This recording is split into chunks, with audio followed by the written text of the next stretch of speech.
వంశోద్ధారకుడు 6 సార్లు ఎమ్మెల్యే అయిన ఒక మనిషి చెల్లెల వరుస అయిన ఒక మహిళను ఇష్టం వచ్చినట్టు వ్యక్తిత్వ హననం చేసి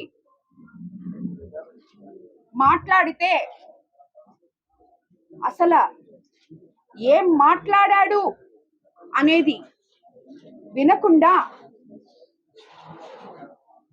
ఆ మనిషిని పరామర్శించడానికి ఈరోజు ఈ జగన్మోహన్ రెడ్డి గారు రావడం నిజంగా ఎంత హాస్యాస్పదంగా ఉందంటే అంత హాస్యాస్పదంగా ఉంది.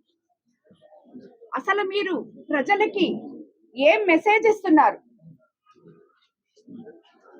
5 సంవత్సరాలు మీ పాలనలో మీ నాయకులు, మీ ఎమ్మెల్యేలు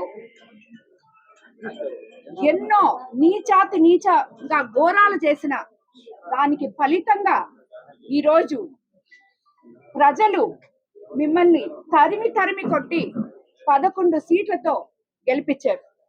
154 సీట్లతో గెలిచిన మిమ్మల్ని ఈరోజు 11 సీట్లకి దించారు. అది ఎందుకు దించారు?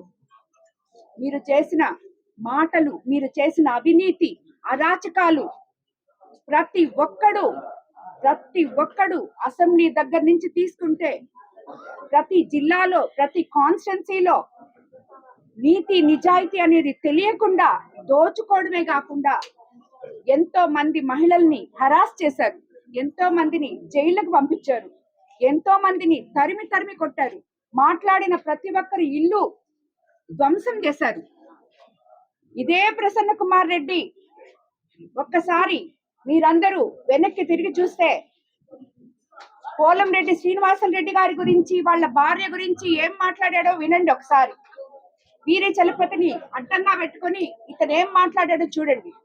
ఆ తర్వాత మాట్లాడమే కాకుండా ఒక ఎస్సీ నాయకుడైన కరకట్టు మళ్ళీ ఇల్లు ధ్వంసం చేశాడు.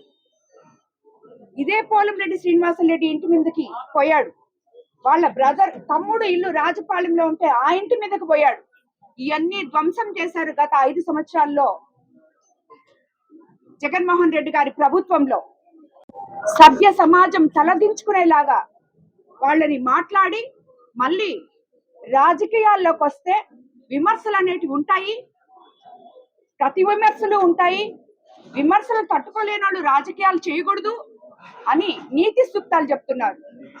ఏంటి విమర్శలు? ఎక్కడి వరకు? ఏం విమర్శలు చేశాం?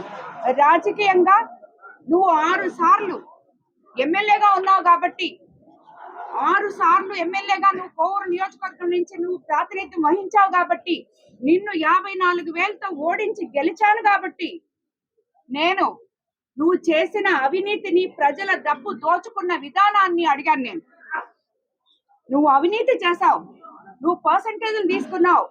నువ్వు ఈ రోజు ఇంతమంది నాయకులు ఈ రోజు వచ్చి నాతో చేరారు. ఈ నాయకులందరినీ నువ్వు, నీ దగ్గర ఉన్న నాయకులను కూడా ఒక మహిళా ఎమ్మెల్యే ఉన్న దగ్గర రెడ్ లైట్ ఏరియాలో నాయకులను కొంటున్నట్టు కొన్నామని చెప్పి మాట్లాడావు. నువ్వు నీకు నీతి నియమాలు అనేటివి తెలియదు మీ పార్టీ వాళ్ళకి. అంటే ఎవరు వాళ్ళు? నీ దగ్గర ఉన్న నాయకులు, నీకు సేవ చేసిన నాయకులు. ఈ అన్న 40 సంవత్సరాల నుంచి నల్లపురెడ్డి కుటుంబంతో కలుస్తున్నాడు. ఈ రోజు నా దగ్గరకు వచ్చారు, నాతో కలిసి నడుస్తానమ్మా, నీతో ఉంటానమ్మా అని వచ్చారు. ఇలాంటి నాయకుల్ని గురించి నువ్వేం మాట్లాడావు? దానికే నేను నిన్ను విమర్శించడం జరిగింది. నువ్వు కాంట్రాక్ట్స్ తీసుకొని ఆ కాంట్రాక్ట్ అసలు స్టార్టే కాకుండా కాంట్రాక్ట్ ఇచ్చిన దానికే కమిషన్ తీసుకుంటే, ఆ కాంట్రాక్టర్ రమేష్ నాయుడు అయితే దాని గురించి నేను మాట్లాడాను. ఇవి మాట్లాడినప్పుడు నువ్వు తిరిగి నన్ను ఏం మాట్లాడాలి? నువ్వు ఇక్కడ కమిషన్ తీసుకున్నావమ్మా, నువ్వు ఈ కాంట్రాక్ట్ లో తీసుకున్నావమ్మా, లేదు నువ్వు ఇక్కడ గ్రావెల్ ఎత్తావమ్మా, నువ్వు ఇక్కడ మట్టెత్తావమ్మా, ఇసుకెత్తావమ్మా నువ్వు మాట్లాడాలి. దీన్ని రాజకీయ విమర్శలు అంటారు, విమర్శలకి ప్రతి విమర్శలు అంటారు. అంతేగాని నేను నిన్ను రాజకీయంగా విమర్శిస్తే నువ్వు నా వ్యక్తిగత హననం చేశావు. అసలు నీకేం హక్కు ఉందని ఒక మహిళ గురించి మాట్లాడడానికి సభ్య సమాజం తలదించుకునేలాగా 10 మందిని వేసుకొని నువ్వు ఎలా మాట్లాడగలవు? నువ్వు మాట్లాడిన దానికి ఈ రోజు జగన్మోహన్ రెడ్డి గారు వచ్చి నిన్ను పరామర్శించడం అనేది సభ్య సమాజం మరోసారి తలదించుకుంటుంది మిమ్మల్ని అందరినీ చూసి. ఇలాంటి వైఎస్ఆర్సీపీ పార్టీనా, ఇలాంటి నాయకులనా మనం 5 సంవత్సరాలు వీళ్ళకా పట్టం కట్టింది అని చెప్పి ఆలోచిస్తున్నారు ప్రతి ప్రజలు ఈ రోజు. దేనికి మీ ఓదార్పు యాత్రలు? ఎవరిని పరామర్శించడానికి మీ ఓదార్పు యాత్రలు? ఇలాంటి వాళ్ళని పరామర్శించడానికా? వాళ్ళకి మీరు చెప్పినట్టే వాళ్ళకి అమ్ముంది, వాళ్ళకి భార్య ఉంది. ఇటువంటి నీచులందరూ మాట్లాడిన దాని మాటల కోసం నాకు అవసరం లేదు, నేను దాన్ని వదిలేస్తున్నాను అని చెప్పి నిన్ననే ప్రెస్ మీట్ పెట్టడం జరిగింది.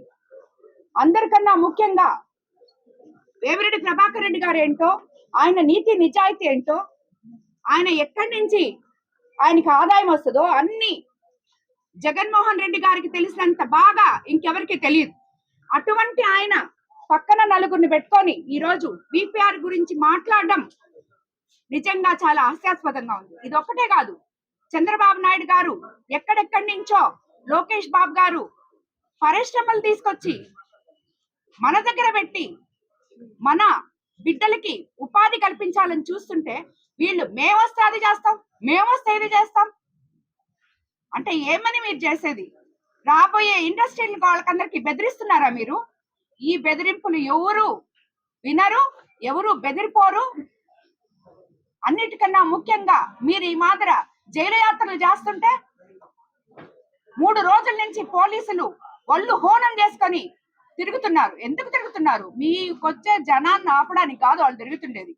మీ దగ్గరకి డబ్బులు ఇచ్చి తోలించుకున్న జనాన్ని ఎక్కడ ఎవరికి దెబ్బలు తగులుతాయో మీకైతే మీ మనుషులు, మాకు అందరూ చంద్రబాబు నాయుడు గారి ప్రభుత్వంలో ప్రతి మనిషి ఆయనకి కావాల్సినోడే. వైఎస్ఆర్సీపీ మనిషా, తెలుగుదేశం మనిషా, ఇంకొక పార్టీ మనిషా అని చూడరు. ప్రతి మనిషి క్షేమం కోరుకునే నాయకులు చంద్రబాబు నాయుడు గారు. దానివల్ల ఏ మనిషి కూడా ఇబ్బందులు పడకూడదు అనే ఉద్దేశంతో ఈ పోలీస్ ప్రొటెక్షన్ ఇచ్చారు. అంతేగాని మీ మనుషులు వస్తున్నారు వాళ్ళని ఆపాలి, ఈ మనుషులు వస్తున్నారు వాళ్ళని తరమాలి, అది కాదు మా ఉద్దేశం. ఏ మనిషి కూడా ఇబ్బంది పడకూడదు. అక్కడ పోయినప్పుడు జరిగింది, ఇంకోసారి అటువంటి విపత్తులు మన ప్రజలకి క్షేమంగా చూసుకోవాలి అనే ఉద్దేశంతో ఇంత పోలీస్ ప్రొటెక్షన్ పెడితే ఆ పోలీసుల గురించి ఎట్టబట్టటు భార్య బిడ్డల్ని వదిలేసి మన కోసం ఎంతో సేవ చేస్తున్నారు. అలాంటి వాళ్ళ గురించి మీ దగ్గర ఉన్నారు పోలీసులు, మీరు చేశారు, మీ దగ్గర కూడా ఉన్నారు కదా, మీ దగ్గర పనిచేసిన వాళ్ళే ఈ రోజు కూడా ఉన్నారు. వాళ్ళని పట్టుకొని ఈ రోజు